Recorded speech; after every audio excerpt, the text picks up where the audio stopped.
My name is Eric. I'm 29, and until last year, I thought I understood what family meant. Not the Hallmark card version, but the kind you build your life around, even if it means carrying more than your share of the weight. I've always been the quiet one, the responsible son, the one who sends flowers on birthdays and picks up the slack when nobody else even notices there is slack. But I didn't grow up thinking I'd be the backbone of a family that constantly made me feel like I was disposable. That part happened slowly, almost quietly, like right under the floorboards you don't see until it all caves in. Growing up, I was the middle child. My older brother, Adam, was the golden boy, varsity football, charming, always with a crowd around him. My younger sister, Mia, was the princess from the moment she was born. And me? I was the one who got B-plus grades and was told I wasn't living up to my potential. I didn't mind, really. I kept my head down, got a scholarship, moved out, and eventually started my own small IT firm that, by some miracle, took off after 3 grueling years of ramen, 16-hour days, and getting ghosted by every investor I pitched to. The funny thing is, when I was struggling, they were silent. But when the money came in, that's when I became family again. It started small. My dad asked if I could help cover the remainder of Adam's car payments, just until he gets promoted. Then came Mia's private college tuition, only because the financial aid didn't cover enough. My mom needed help with the roof repairs, then the heating system, then the kitchen remodel she always dreamed of. And just like that, I was paying for 3 households and still getting texts like, "Can you Venmo me for the groceries?" At first, I didn't mind. I was grateful I could help. I even convinced myself I was building something, a legacy, maybe. I figured one day I'd be able to look back and say I made life better for the people I loved. But something about the way they treated it, like it was owed, like I wasn't doing anything special, started eating at me. Last Thanksgiving was the turning point. I hosted, not because I wanted to show off, but because I finally had a home big enough to seat everyone. I had it catered, cleaned, set up a fire pit in the backyard. Nobody offered to help, not even with dishes. Adam made a toast halfway through, talking about how lucky we are to have each other and how family always comes through, never once mentioning the fact that I paid for the whole thing.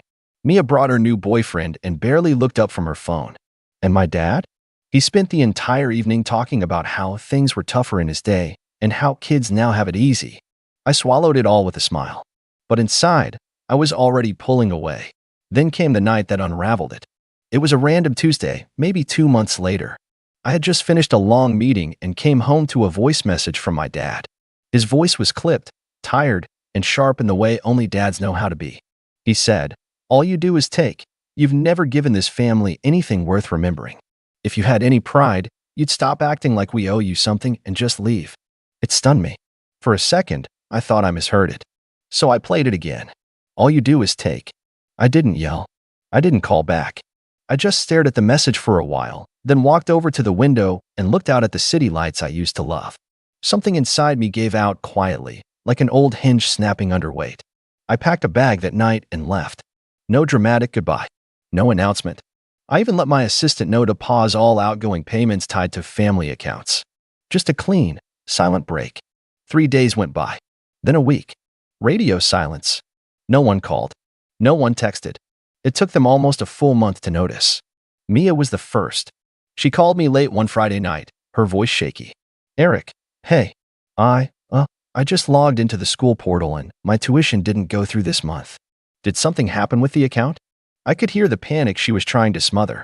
That fake casual tone you use when you're trying not to sound desperate. I replied with just one text. Thought I never gave this family anything. No follow-up. No explanation. Just that. She didn't respond. But within the hour, I had 4 missed calls from my mom, 2 from Adam, and 1 from a number I didn't recognize. The voicemail from my dad? Hilarious in a dark way. "Eric, we need to talk. Whatever this little stunt is, it's not funny. Your sister's future is on the line. No apology. Just demands. Just that same old tone that said you owe us." That weekend, I flew to Denver. I'd never been, but I needed somewhere far enough to feel like I'd escaped orbit. I stayed in a small Airbnb overlooking the mountains. Slept better than I had in years. And for the first time in a long time, I didn't check my email. I didn't open any messages. I let the world spin without me. And back home? That's where it all started falling apart. Mia's school sent a notice of pending withdrawal due to non-payment. Adam's car, still unpaid, was repossessed. My parents' mortgage payment bounced. And just like that, the foundation they built on my silence cracked wide open. They started reaching out to extended family, telling their version of events, how I cut them off out of nowhere and abandoned my responsibilities. But the thing is, you can't rewrite a story when too many people already know the truth. And a few of my cousins? They knew. They'd seen the pattern for years. I got a message from one of them, Emma, my mom's niece. She said, "I've always admired how patient you are, but I'm glad you finally stopped being their safety net." That message hit harder than I expected. Because the truth is, I didn't want revenge. I wanted peace. But once you take away the thing they use to control you, once they realize they need you more than you ever needed them, that's when the real unraveling begins. I spent a week in Denver, mostly doing nothing. I'd walk to a little coffee shop near the Airbnb every morning, journal for a bit, then wander around downtown just to remind myself what uninterrupted silence felt like. No buzzing phone, no obligation, no one asking, "Can you just do me one more favor?" It was strange, at first, how foreign that calm felt. Like I had to unlearn the habit of bracing for someone else's disappointment. By the second week, I'd rented a car and driven out to Boulder. I hiked alone, something I'd always wanted to do but never got around to, because every time I planned a trip, someone in the family needed a bailout. A broken AC. A late credit card. Mia once called me from a resort in Cancun saying she lost her wallet and needed me to wire her emergency cash. That memory popped into my head as I stood at the edge of a cliff trail, wind cutting through my jacket, the entire valley stretched out below me. I laughed out loud, really laughed. It echoed off the rocks. It took 3 full weeks before my mom broke the silence with something more than passive-aggressive voicemails. She emailed me. The subject line, "We need you to come home." No greeting. Just a long block of text that started with, "I don't know what's gotten into you," and spiraled into, "Your father is furious." Then, "We've done so much for you," and ended with, "Family doesn't abandon family." I stared at it for a long time. Family doesn't abandon family. Except they did. Every time they made me feel like a debit card with a heartbeat. Every birthday they forgot. Every time they took money from me without a thank you. Every holiday where I sat in the background while Adam gave his speeches and Mia got showered in gifts. They didn't call it abandonment. They called it tradition. I didn't reply. Instead, I forwarded the email to my lawyer, Daniel, who'd helped me set up a trust fund years ago. I told him to start the process of transferring the remaining educational payments to a scholarship program for first-gen college students, the ones who actually needed help, the ones who wouldn't laugh behind my back while draining my bank account. I also asked him to look into who was listed on the deed for the lake house, the one my parents used every summer, paid off in full by me, under the false promise that it would be a shared family investment. Turns out, my name was still on the paperwork. So I made a decision. That Sunday morning, I booked a flight back home, not to reconcile, not to be guilt, but to collect receipts. I didn't tell anyone I was coming. I landed around noon, picked up a rental, and drove straight to the house. The same house I helped renovate when Dad threatened to sell it unless someone paid to fix the water damage. It looked the same, familiar and fake, like a movie set built to look like home. As I pulled up the driveway, I saw Adam's old pickup parked outside. I figured he moved back in after the repo. I didn't knock. I walked in with the spare key my mom forgot I had. The moment I stepped into the living room, I heard voices. "He's being dramatic," Adam was saying. "He'll come crawling back once he gets over himself." Mia's voice followed, quieter. "I just don't get why he's doing this. I mean, it's not that much money to him, is it?" My dad grumbled something I couldn't quite make out. Then, loud and clear, "Eric's always been the weakest, hiding behind his computer, acting like money makes him special." I stood there in the hallway, unseen, as they continued tearing me apart like I wasn't the reason the lights were on. I didn't cry. I didn't storm in. I didn't even feel anger. Just confirmation. They never saw me. Not really. I backed out quietly and drove to the lake house. I walked through the front door, took one long look at the open-plan kitchen, the wall of family photos that didn't include a single one of me, and started snapping pictures for the real estate listing. By nightfall, my lawyer had everything he needed to initiate the sale. That was Saturday. On Monday, I sent one final message in the family group chat. "You said I never gave this family anything. So I'm finally giving you what you've always acted like you wanted: distance. No more tuition. No more car payments. No more roof repairs. Sell your own memories. I'm out." I left the group chat and blocked them all. I thought that would be the end of it. But what I didn't realize was just how deep the web of dependence had gone and how fast it would unravel once I cut every thread. Because within the week, Mia was facing expulsion. Adam? Fired after missing too many shifts trying to figure things out. My parents? Let's just say their bank called with questions about a mortgage they could no longer afford. And me? Well, I was already halfway to the airport for a new trip. This time, Tokyo. First class. No guilt. No strings. But the real kicker? What happened the next time they tried to crawl back? I was somewhere over the Pacific when my phone finally caught up to the chaos I'd left behind. Dozens of missed calls. Voicemails from numbers I didn't recognize. Friends of Mia, probably, or someone trying to talk sense into me on my family's behalf. There were texts from my dad that looked like they started as threats, but quickly unraveled into desperate half-sentences like, "We didn't mean it that way," and "You're still our son." That one made me laugh. I didn't listen to a single voicemail, didn't open any of the attachments. I just watched the notifications stack up like a silent slideshow of panic. It's funny how people who say you've never given anything suddenly remember exactly how much you gave once it's gone. Tokyo was everything I needed: clean, quiet, anonymous. I wandered through temples and neon-lit arcades, let my mind breathe in a way I didn't know was possible. No guilt weighing down my shoulders. No surprise emergencies. For the first time in my life, I was just me. Not someone's backup plan. Not the family fixer. 2 weeks into the trip, I finally unblocked just one person, Emma, my cousin. She'd sent a single message during the whole fallout. No pleading, no drama. Just, "When you're ready to talk, I'm here." Not to convince you, just to listen. I met up with her after I got back. We sat in a cafe near her apartment, and she brought her laptop. "I want to show you something," she said, sliding it across the table. It was a Reddit thread. Of all things. Mia had posted, under a throwaway account, asking for financial help to stay in school after an unexpected family emergency. She told a story that painted me as the unstable one. Said I'd abandoned the family for no reason. Claimed I was having a breakdown. People were donating money. Strangers. Emma looked at me, tight-lipped. "She's raised almost 6,000 so far. I figured you should know." I stared at the screen, feeling a twist in my gut that wasn't anger so much as sadness. There it was again. That same story, reshaped to fit the victim role. Only this time, she was doing it publicly. Monetizing it. Weaponizing strangers' sympathy. And worst of all, she still didn't see what she'd done. That night, I didn't rage post or call her out directly. I did something quieter. I took screenshots of every payment I'd made toward her education, bank transfers, tuition receipts, even the textbook fund I'd wired during her freshman year. I uploaded them in a private imager album. No names. No dramatic captions. Just dates, dollar amounts, and payment confirmations. Then I posted one anonymous comment on the thread. "Before you donate, maybe ask where the other $90,000 went." Some people forget who helped them when the help stops. It didn't go viral. It didn't need to. But within 24 hours, her post was removed by moderators for suspicious activity, and the comments turned. That was the first real consequence any of them faced. The second came a week later, when I received a certified letter at my office. It was from my dad, not handwritten, typed like some legal notice. It opened with, "We are formally requesting a meeting to discuss the breakdown of our family dynamic."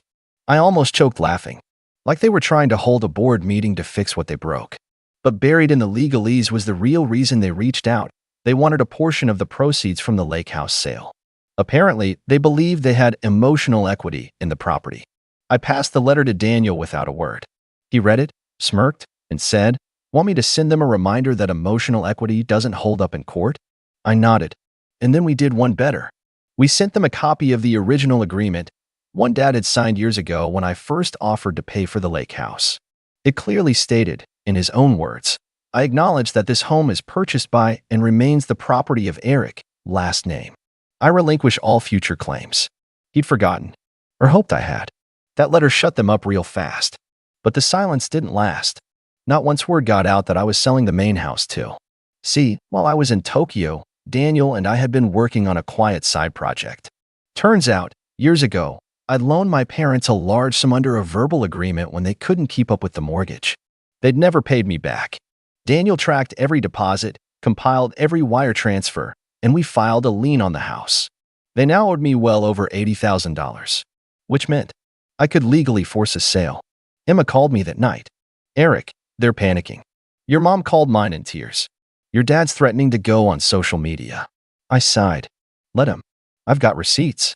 Let's see who wins that PR war. But what I didn't tell her, that I wasn't doing this for revenge anymore. I was doing it for closure. Because what none of them realized was that I had given them everything, my time, my savings, my loyalty, and they mistook it all for weakness. They thought I was a faucet they could twist on whenever they were thirsty. And now they were learning what thirst really feels like. And yet, the most satisfying moment hadn't even come yet. Because the day the house went up for auction, I walked through the front door one last time. I parked across the street the morning of the auction. The air had that sharp, stale chill that always hung over our neighborhood in the early fall. I sat in the car for a minute, just watching. It was surreal seeing the home I grew up in, this place that had absorbed so much history, joy, bitterness, now with a small white sign staked in the front lawn. Notice of foreclosure. Auction today. No trespassing. I got out, hands in my pockets, walking slowly toward the house. The door was already open. Daniel was inside, speaking with the auction rep, a middle-aged woman with a clipboard and a no-nonsense look. He nodded when he saw me. You don't have to be here for this, he said, gently. I want to be. And I did. Not for vengeance. Not for the spectacle. But because this moment deserved a witness, someone to see it, feel it, and make sure it didn't just slip by like everything else I'd swallowed over the years. I walked through the living room, slowly, as if I were trying to absorb it all one last time. The dent in the hardwood from when Adam threw a baseball inside. The faded stain on the carpet where Mia spilled nail polish and blamed it on me. The wall where my parents used to pin up report cards and drawings until they quietly stopped adding mine. It was strange how little of myself I saw here. Like I'd been a ghost in my own family story. I stepped into the kitchen next. That one hit harder. I remembered late nights helping Mom prep for holiday dinners, scrubbing dishes while she pretended not to hear Dad ranting in the other room, laughing with Emma over burnt pies and undercooked turkeys. And now? It was just a kitchen, a box of walls and forgotten effort. There was a photo still on the counter, one of the entire family, taken 2 Christmases ago at my expense. I remembered paying the photographer's deposit, the matching outfits they insisted on, and how they cropped me out when they posted it online. I picked up the photo, looked at it for a long moment, then turned it face down. By noon, a few cars had started to arrive. A couple of serious bidders, some curious neighbors.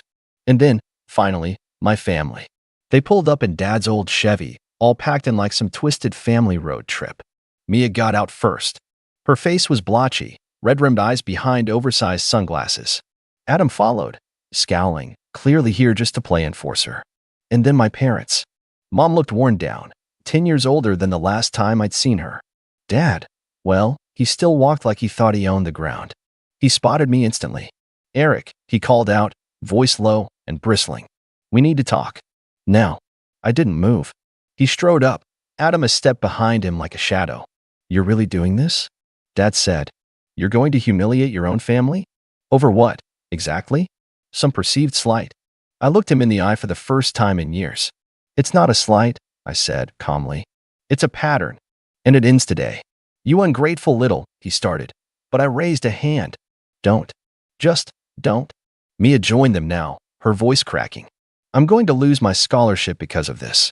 I had to drop 2 classes already. Why are you doing this to us? I turned to her. I paid for your first 3 years. Every tuition bill. Every textbook. You never said thank you. Not once. Instead, you let them convince you I was the problem. I didn't, she started. You posted online that I was unstable, I said, pulling out my phone. You lied to strangers for money. And now you want sympathy? Her face crumpled. Mom finally spoke. Her voice was hoarse. We're a family, Eric. Families don't do this to each other. No, I said. Families don't take like this. You took everything, my time, my money, my trust. And when I stopped giving, you called me selfish. The auctioneer's voice rang out then, sharp and professional. We'll begin the auction in 5 minutes. Dad looked around, suddenly less sure of himself. You can't do this. You wouldn't even have this house if it weren't for us. You're right, I said. So I'm taking it back. They stood there, rooted to the driveway, helpless for the first time in years. And I walked away. The house sold within the hour. A retired couple from out of town, looking for a place near their grandkids. They paid in full. I signed the paperwork, handed Daniel the keys, and never looked back. 3 weeks later, the moving truck arrived. My parents tried to fight it, claimed they had rights, but the court order was clear. They had 30 days from the date of the sale. No exceptions. They didn't even pack everything. Just grabbed what they could and left the rest in piles. Years of clutter. Boxes of old trophies, broken appliances, forgotten memories. One of the movers found a journal of mine tucked in a box labeled junk. It was from high school. I flipped through it. Every page was full of goals: get into college, start a business, buy a house, take care of my family. Funny how none of those dreams ended the way I thought they would. I donated the furniture, trashed the rest. Emma helped me close out the estate. She was the only one who stayed neutral through it all and the only one I trusted. When it was over, she hugged me for a long time. "You did the right thing," she whispered, "even if it doesn't feel like it yet." And she was right. It didn't feel good, not in the traditional sense. There was no soaring victory, no final confrontation with slow clapping applause. Just silence. A sharp, echoing silence that slowly gave way to peace. I moved shortly after that. Bought a loft in a different city. Smaller. Simpler. But mine. No secret bills. No guilt. The calls eventually stopped. The emails dried up. And over time, even the bitterness faded. I didn't hate them. I just disconnected. Like finally cutting the last thread of a frayed rope that had been dragging me underwater for years. One night, I sat out on my balcony, sipping tea, watching the lights flicker in the building across the street. I thought about that last Thanksgiving. About the toast Adam made. About the way they all smiled like they were in a commercial, completely unaware that the glue holding them together was cracking. And I realized something. They were never really a family. They were a system. A system that only worked as long as I stayed silent, stayed useful, stayed small. And now? Now they had to learn how to stand without me. I got a message a few months later. An email. From Mia. I don't expect a response. I just wanted to say, "I get it now. And I'm sorry." I read it twice. Then once more. And then I archived it. Not out of spite, but because I no longer needed closure from them. I already had it from myself. And for the first time in my life, that was enough.